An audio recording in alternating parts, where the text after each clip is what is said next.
প্রতিদিন বাংলাদেশে 4000 মানুষের ডিভোর্স হচ্ছে এবং খুব দ্রুত মানুষ রিলেশনশিপে জড়িয়ে যাচ্ছে।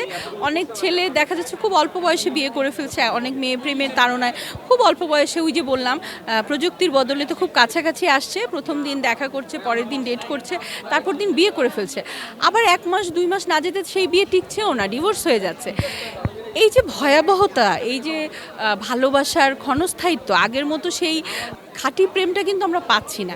সেটাই আমি তুলে এনেছি তুমি নয়নতারা। একজন পুরুষও তার কামাতুর মন নিয়ে, বহুগামী মন নিয়ে সবসময় চায় যে তার জীবনে একজন প্রিয়তমা আসুক। সেই প্রিয়তমাকে সে আদৌ খুঁজে পায় কি না, আর অনেক পুরুষ থাকে প্রিয়তমাকে পাওয়ার পরও হারিয়ে ফেলে। সেই টোটাল প্রিয়তমাদের গল্পই আমি বলতে চেয়েছি প্রিয়তমা শ্যামলীতে। আর পৃথিবীতে প্রেম বলে কিছু নেই। এখানে বর্তমান সময়ে বিভিন্ন প্রেমের যে হাতছানি, YouTube, Facebook, Instagram, TikTok, Likee, সব কিছুতেই সারাক্ষণ প্রেমের হাতছানি। মানুষ সকালে একটা রিলেশনশিপে জড়াচ্ছে, বিকেল হতে না হতেই তার মনের মধ্যে আরেকজন ঢুকে যাচ্ছে এবং সে ভুলভাল রিলেশনশিপে জড়িয়ে মানুষের জীবনটা যেই বেদনার্থ হচ্ছে এবং মানুষের প্রেমগুলো যে স্থায়ী হচ্ছে না, সেটাই আমি তুলে এনেছি পৃথিবীতে প্রেম বলে কিছু নেই। এটার 4র্থ সংস্করণ চলছে এবং সবাই ভীষণই আপন করে নিয়েছে বইটাকে। অমর একুশে বইমেলায় এবারে আমার এসেছে পৃথিবীতে প্রেম বলে কিছু নেই, তুমি নয়নতারা এবং প্রিয়তমা শ্যামলী। প্রিয়তমা শ্যামলীর প্রেক্ষাপট হচ্ছে এখনকার সময়ে প্রতিটা মানুষের কাছেই প্রিয়তমা শব্দটা খুব কাঙ্ক্ষিত এবং খুবই রমণীয়। প্রতিটা নারী তার মনস্তাত্ত্বিক জগতে মনে মনে সে শুধু তার প্রেম, বিরহ, বিচ্ছেদ সব কিছুতেই এবং সাংসারিক, তার রাজনৈতিক জীবন, কর্মময় জীবন, সব জায়গায় সে নিজেকে প্রিয়তমা রূপে দেখতে চায় এবং সে মনে মনে কারো প্রিয়তমা হয়ে উঠতে চায়। এই পৃথিবীতে সে একজন প্রিয়তমা হয়ে উঠতে চায়। এই প্রিয়তমা হয়ে ওঠার যেই জার্নিটা, মেয়েদের বিভিন্ন পারিপার্শ্বিক যেই দ্বন্দ্ব, কষ্ট, সংঘাত এবং চড়াই উতরাই, ঘাত প্রতিঘাত, সেই গল্পটাই আমি এখানে বলতে চেয়েছি। এবং সেই সঙ্গে একজন পুরুষও তার কামাতুর মন নিয়ে, বহুগামী মন নিয়ে সবসময় চায় যে তার জীবনে একজন প্রিয়তমা আসুক। সেই প্রিয়তমাকে সে আদৌ খুঁজে পায় কি না, আর অনেক পুরুষ থাকে প্রিয়তমাকে পাওয়ার পরও হারিয়ে ফেলে। সেই টোটাল প্রিয়তমাদের গল্পই আমি বলতে চেয়েছি প্রিয়তমা শ্যামলীতে। অনেকের ধারণা থাকতে পারে যে শ্যামলী কেন নামটা দিলাম, যেহেতু আমার নাম রৌনক বিশাখা শ্যামলী। পৃথিবীতে অনেক বিখ্যাত রাইটারের নায়িকার নাম শ্যামলী, যেমন ইমদাদুল হক মিলনের শ্যামলীকে বলি নীল হয়। আরও অনেক বিখ্যাত রাইটারদের বইয়ে আমি দেখেছি যে শ্যামলী তাদের নায়িকার নাম। তখন আমার মনে হলো যে আমার নিজের নামটা সবাই যেহেতু বলে এত সুন্দর বা এত বিখ্যাত, আমি আমার নিজেকেই এখানে প্রেজেন্ট করি, আমার নামটা থাকুক নামকরণে। সেজন্যই আমি নাম রেখেছি প্রিয়তমা শ্যামলী। এখানে শুধু আমি প্রিয়তমাদের গল্পই বলতে চেয়েছি।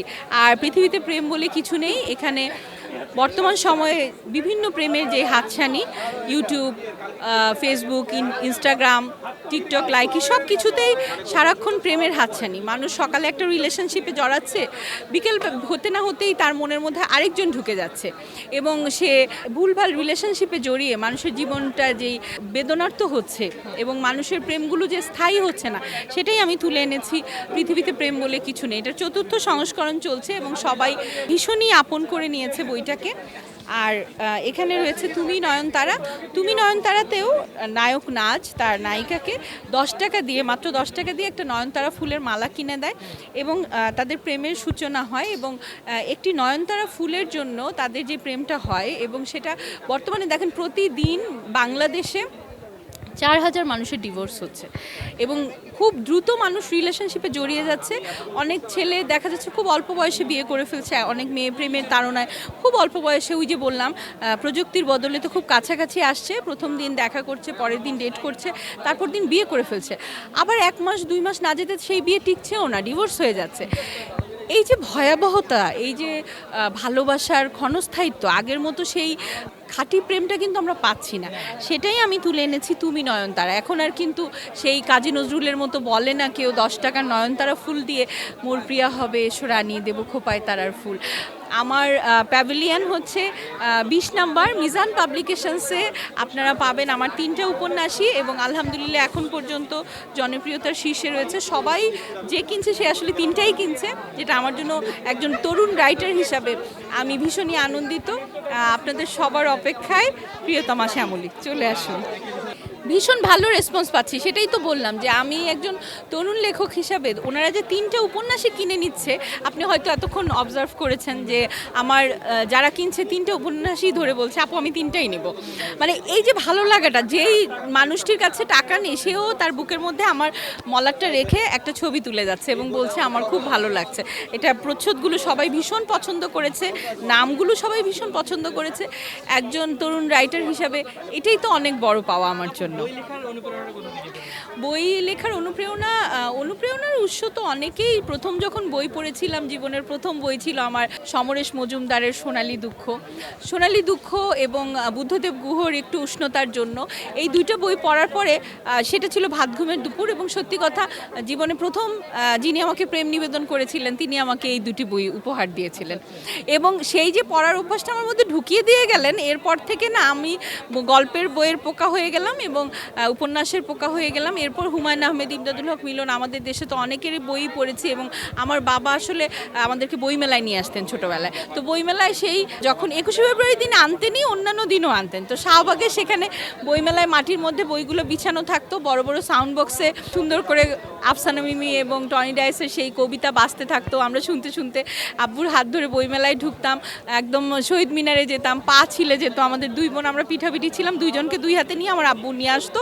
অনেক ধুলা টুলা এত বেশি ছিল না, কিন্তু আমাদের পা ছিলে যেত। আমাদেরকে একটু বাটি আইসক্রিম কিনে দিতেন, একটু হাওয়াই মিঠাই কিনে দিতেন, আমরা ঢুকতাম। আমাদেরকে বই কিনে দিতেন। এবং আমাদের বাসায় এখনও 5টা নিউজ পেপার রাখা হয় এবং পড়াটা খুবই ম্যান্ডেটরি। আমাদের বাসায় একটা লাইব্রেরি আছে, যে আব্বু মানে এত বই কিনেছে যে আমার আম্মু মাঝে মাঝে বলে যে তোমার এই বইগুলো দিয়ে একটা 5তলা বাড়ি করা যেত। মানে বইয়ের প্রতি তার এই যে নেশা, সেটাই আমাদের মধ্যে উনি ঢুকিয়ে দিয়েছিলেন।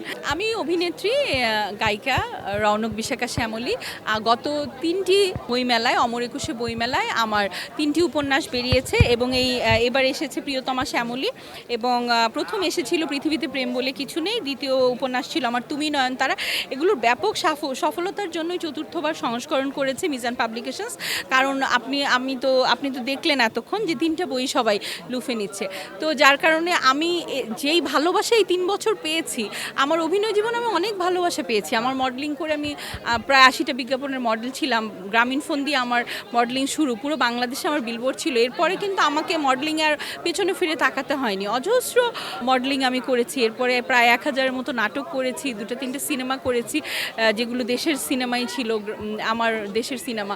কিন্তু লেখালেখিটা আমি ছোটোবেলা থেকেই করতাম, বিভিন্ন পত্রিকায় লিখতাম, তখন কবিতা লিখতাম, উপন্যাস লিখতাম, কিন্তু উপন্যাসটা আমাকে খুব ভীষণভাবে টানে। পাঠক যখন প্রথম উপন্যাসটা এভাবে ভালোবাসা দিল, তখন আমি আমাকে নতুনভাবে আবিষ্কার করলাম। এবং রকমারি.com ছাড়াও অন্যান্য প্ল্যাটফর্মে আমার বইগুলো বিক্রি হলো। তখন আমার মনে হলো, সবাই বললো নতুন কী বই পাচ্ছি, নতুন কী বই আসছে। তখন আমার মনে হলো যে আসলে মানুষ যে কতভাবে ভালোবাসা জানাচ্ছে।